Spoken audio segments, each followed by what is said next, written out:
Welcome to Open Access. I'm Mary O'Driscoll.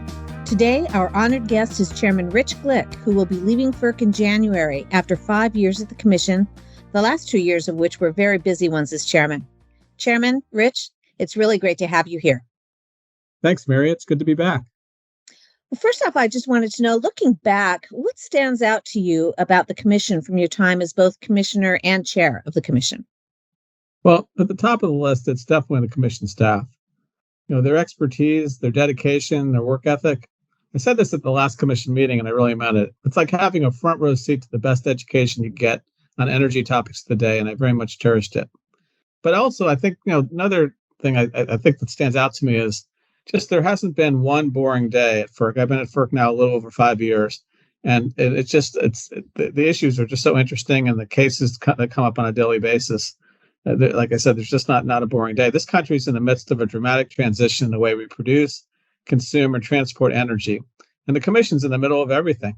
Much of what we do on a daily basis has very much of an impact on the transition that's underway in this country. And the decisions the Commission makes impacts many millions of people each day. And I know I take that responsibility seriously, and I know my colleagues do as well. Okay. You're leaving the Commission at a time when you've teed up a heavy transmission agenda for action. Do you think the Commission will be able to act on those matters? I do. The country's, as I mentioned before, we're in the midst of a very dramatic transition in the way we produce, consume, and transport energy. And everyone knows we need a significant amount of more interstate transmission for the grid, not just because we need to access more remotely located renewable resources and reduce greenhouse gas emissions, but even more so, the reliability of the grid depends on it. And in addition to that, consumers need better access to cheaper sources of power, and building out the grid is going to do that. Now, the Commission's, as everyone knows, the Commission's embarked on a number of reforms related to transmission planning, cost allocation, and the interconnection of the generators to the grid. But in addition to that, there's a number of other issues I think the Commission is going to have to grapple with, one of which is transmission cost containment, one of which is inter-regional transmission capacity. How do we add more transmission capacity between regions? Certainly even on incentives, the way we incentivize transmission today. All those things the Commission needs to take a look at. And I'm confident it's going to get done, in large part because it has to get done. Well, let's go back to when you first started at the Commission in 2017. What is the one thing you wish you knew at the time? In hindsight, when I think about it, there's a lot of things I wish I knew, but in hindsight, the one thing that sticks out to me most is, and I mentioned a few minutes ago, how important staff are, and really the need to take advantage of the staff's expertise. When I first got here, I remember there was a 200-page memo sitting on my chair, and I read it. I spent well into the night. I read that memo. It was a very important issue. It had to do with the Department of Energy's proposed NOPR at the time. And we spent a lot of time thinking about it, talking about it in our office. But and then you get one order after another, and you try to go through as much as you can. And it's very time consuming. And I didn't really take the time at first to sit down with staff, the Commission staff in the various program offices, to gather their expertise and hear from them how they saw the various issues. And I wish I had done more of that at the beginning. Eventually, try to take advantage of that more frequently, but it took a while for me to get up to speed on that. Are there any lessons you've learned during your time as chairman and commissioner that are worth passing along? Sure. Okay, that's the first part of the question, so I'll let you answer that. Sorry, Mary. Apologize for jumping the gun there. Oh, not a problem. First of all, and I know I'm going to be a broken record in this, but first of all, I would say to other commissioners, take advantage of the terrific staff that are out there. As I just mentioned, very important to do that. Secondly, and I said something about this at the Commission meeting recently in December, and that is, it's very important to have communications between commissioners. Ever since I got to FERC, it was common practice to have a call either every week or every other week with each of the commissioners. And I say call now, but before COVID times, we did it in person meetings. Very important to have that line of communication. And sometimes commissioners are going to have strong disagreements about an issue, but it helps for commissioners to find common ground to be able to have those discussions. And the last piece of advice I would have, or just lesson that's worth passing on, is compromise isn't a dirty word. We spent a lot of time trying to compromise, sometimes successfully, sometimes unsuccessfully. And where I wasn't able to compromise, I certainly let people know my views. But the way the commission is structured, there's 5 commissioners, and it doesn't work without compromise. And so I think it's always important to keep that in mind. Okay. Well, then, looking back, what stands out to you about the commission from your time both as commissioner and chair? Well, I think that it is that FERC's not the sleepy agency that people used to describe it as. We're in the middle of a dramatic transformation. A lot of it's related to climate change. A lot of it's related to the goals that utilities have set, that consumers want utilities to set, that states have set, and that the federal government has set in terms of reducing greenhouse gas emissions. And FERC isn't an environmental agency. We're far from it. But the decisions we make have profound impacts on the decisions made by others in trying to reduce those greenhouse gas emissions.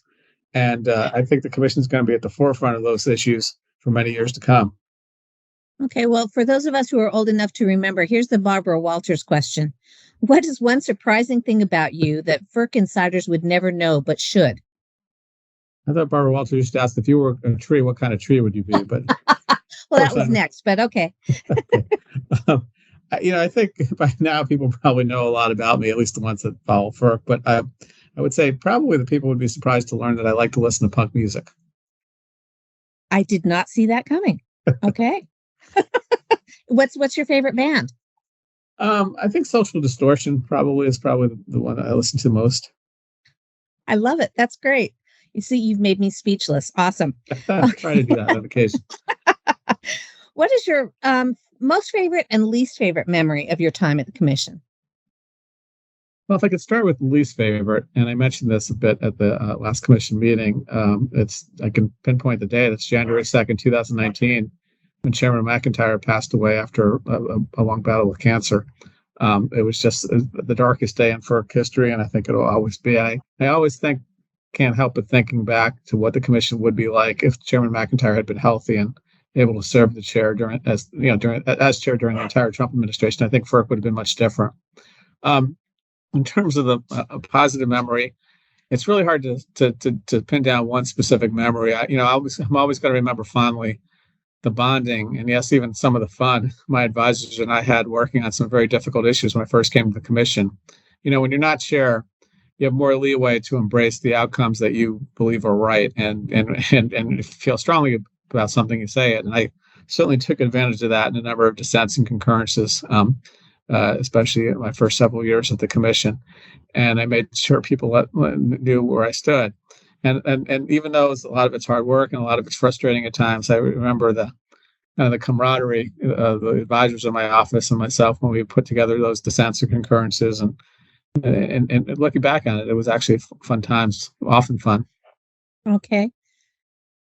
Crystal ball time. Let's say you come back to the commission for a visit in 20 years.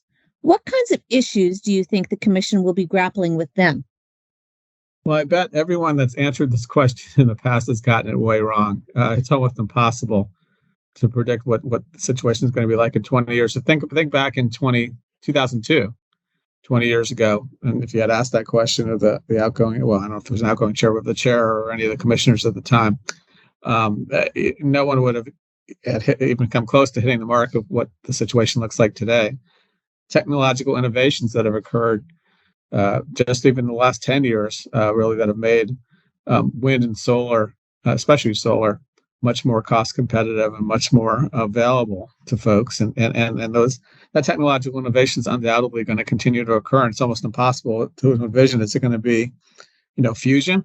We've seen some great announcements recently about some dramatic advancements in fusion technology. Is it going to be other sorts of generation? Is it going to be, these small modular nuclear reactors? Is it going to be more solar and wind? It's very hard to figure out where we're going to be in 20 years. But I would say that I think the one thing I'm pretty confident is that we're still going to be dealing with the consequences of climate change, probably even more so than we're dealing with today in terms of extreme weather, the impact that might have on electric grid reliability. I think the commission is going to continue to deal with that for some time to come. All right. Well, final question. You've regularly said that FERC staff is the best thing about this agency. What parting words do you want to share with staff and words of wisdom as they enter into this next transition? Well, I've always thought it's got to be very difficult for staff when there's a change of chairmanships, especially when that change coincides with a new president, because you might have a commissioner, a chair wanting to pursue a particular agenda or pursuing different issues in a certain way, and then all of a sudden you have a different chair that might want to view those issues differently or may want to pursue a whole different agenda. And I can't imagine how difficult it is for staff to be working hard on something and then to find out the thing they're working hard on, they're moving in a different direction. But I'd say that the one piece of advice I would give to staff, and I think they tend to do this anyway, we have by far and away the most professional staff that I've ever come across in the executive branch, is always, the advice I would give is always do and advocate for what you think's right. Whether it's from a legal perspective, an engineering perspective, or even economic policy, it's the expertise, the staff's expertise that we commissioners rely on a daily basis. And I'd rather hear what someone thinks, not rather than what they think that I want them to think. And I think that's true of the other commissioners as well. So that would be my parting advice I would give to them. Okay. Well, Rich, it's been great serving with you here at FERC. Thanks so much for joining us today on Open Access, and our best wishes to you as you embark on your next chapter. Thank you so much, Mary.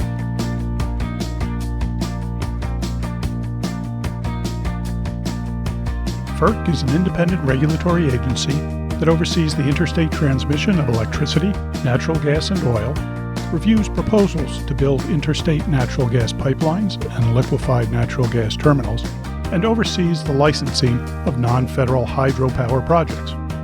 FERC protects the reliability of the high-voltage interstate transmission system through mandatory reliability standards, and it monitors interstate energy markets to ensure that everyone in those markets is playing by the rules. Unless otherwise noted, the views expressed in these podcasts are personal views and do not necessarily express the views of individual commissioners or the Commission as a whole. The podcast is a production of the Federal Energy Regulatory Commission Office of External Affairs. We'll be updating our posts when we've got news, so be sure to check out our website, www.ferc.gov, and follow us on Facebook, Twitter, and LinkedIn to find out when our next podcast airs.